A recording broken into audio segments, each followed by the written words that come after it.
Hey, welcome back. We're working on the bus and it is freezing. It's 21 degrees where I am right now, but we wanted to make something to fill in a little back area behind this seat for a little bit of storage right next to our fridge. So got a lot of space in here.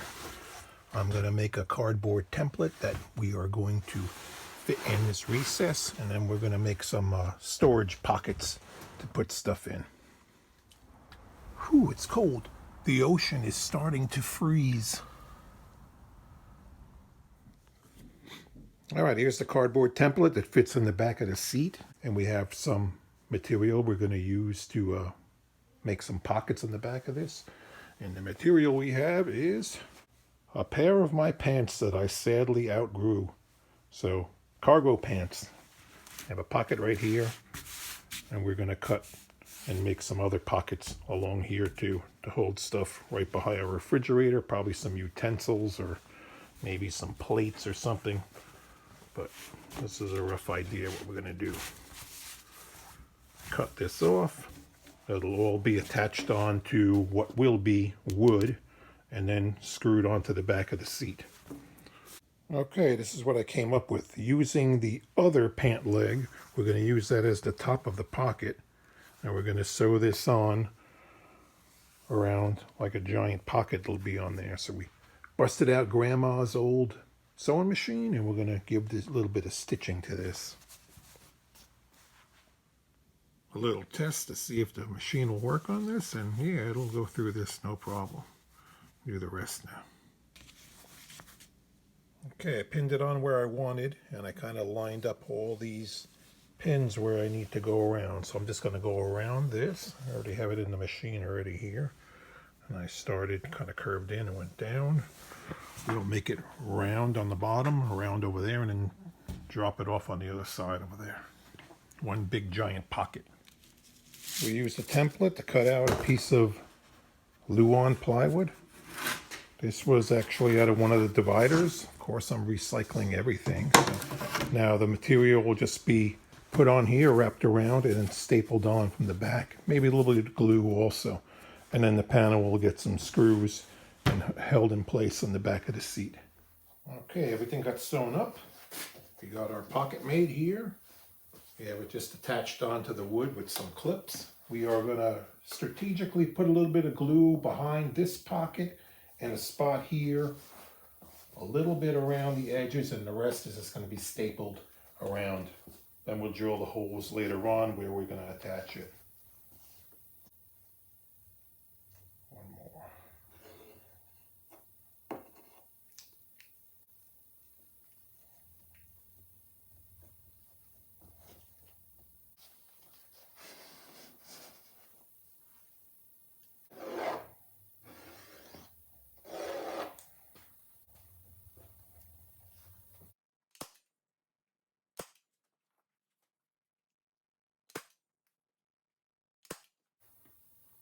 I'm not really driving the staples all the way through because they're a little long and they're going to poke out on the other end, but they'll be hidden behind the panel and won't cause a problem sticking out longer in the back. All right, now I'm going to leave a little bit loose here so we have space. Get stuff in and out. More glue. All right, I'll let that dry. We're going to drill a few holes, probably 6, and that's what's going to hold the whole thing in place.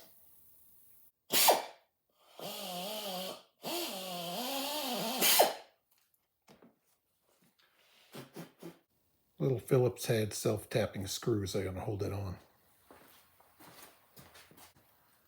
Now we're going to screw it on to the back of the seat. This will be left long. It's going to go around underneath. It'll be stapled underneath where the upholstery is stapled. And then any excess could be cut off at that point or folded underneath. Now we'll fit it in the bus. All right, we're going to move our fridge out of the way. And then screw this on. How's that going to fit? Pretty good. All right.